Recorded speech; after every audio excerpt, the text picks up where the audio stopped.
Hey guys, Capper here, and today is February 3rd. It's just going to be like a daily vlog. I'm going to go out and do some hinge cutting. I really don't want to, but it needs to get done to continue the improvement on our property. Curtis is going to come over and help me out, so I'll just go as long as my back holds out. Kind of like a blank slate. So what's your idea for this south-facing hillside here, Curtis? Oh, with the south-facing slope right here, the deer, when it gets cold, especially in the wintertime, they'll get on them south-facing slopes to get warmed up by the sun. But that's great. You have a pretty much a blank canvas here. And on some of the examples that I sent you, this south-facing slope here, plant what we say, roughly about 12 acres, 10 to 12 acres of native warm season grasses like cave and rock switchgrass. Okay. And maybe on these little ridge tops here in the field, plant a 30-40 yard wide strip of white pines or loblolly pines that grow pretty quick, and that'd be surrounded by the native grasses to create, another bedding pocket and thermal cover for the deer. I just think it'd be a great and intertwine. We can design the food plots and everything to kind of route them, and the way you're set up here, by doing that, you're going to pull more deer bedding in the middle of your property than like right now. You got them kind of on the edges of your property and not in the middle. The purpose is bringing them in closer to the middle of your property where they come in, then they feed out on your food plots, and I just think it would be very, very beneficial. Well, we definitely. Hey guys, Capper here. Well, it's June 22nd. Let's get a soybean update because I finally got a little bit of news on our 10-ish, 11 acres of soybeans. Let's go take a look. Okay, so we're not dead in the water yet with beans. We got a lot of nice beans coming up here. Even after the first onslaught, you could see them all mixed in the weeds here.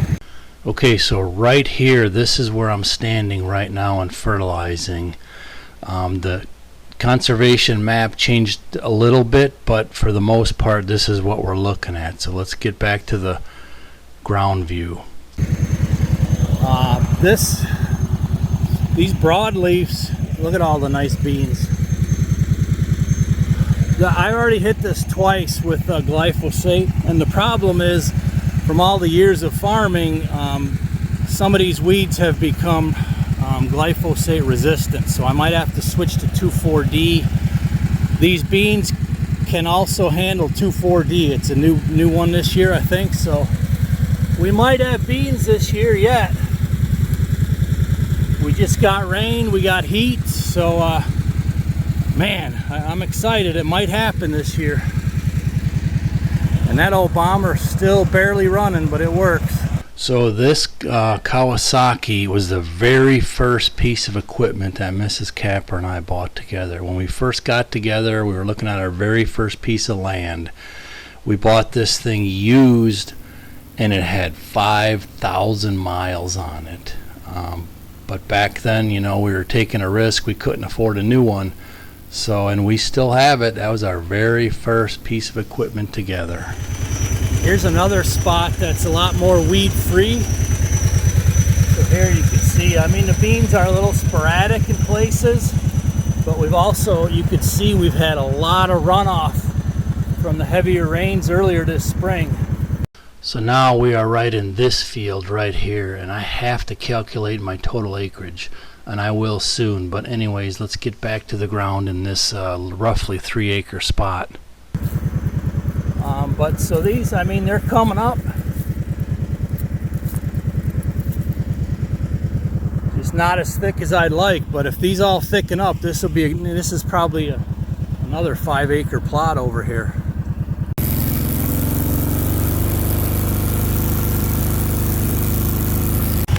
This is the top of that one I just showed you. That's a really long one, and got a little better germination up here. It's a little flatter ground, but most everything you see here that's green, these are all beans. So I think we're on the comeback trail. Okay, there's a few broadleafs, but not many. And once they get, you could see here they're definitely being eaten. But once they get close to this size and they blow up, then it might be Katie bar the door. We might have us a bean plot this year. See if we can't get that 180 inches, brother. By the way, if you're the person that has that 180, I'm definitely pleading to get it returned. I have it all on video.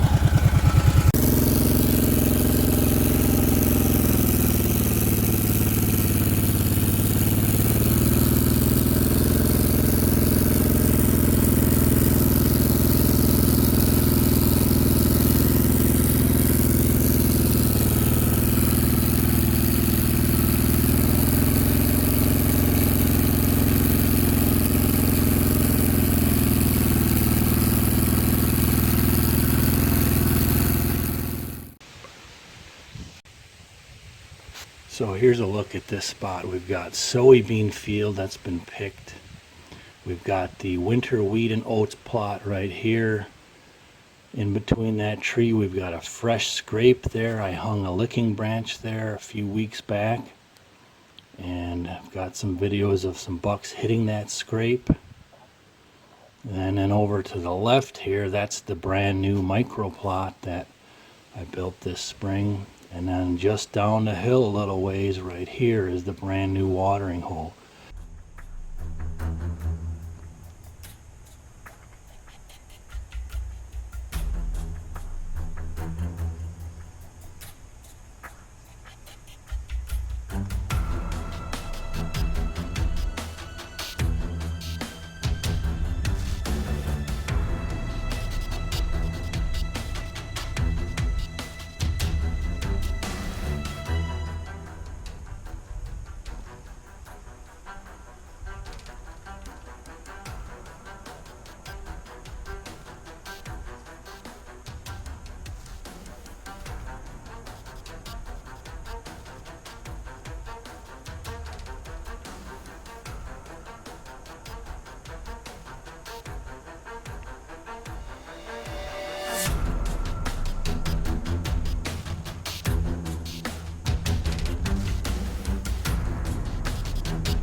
Here's that last spot we just passed. This ain't doing too bad. This is pretty well weed free.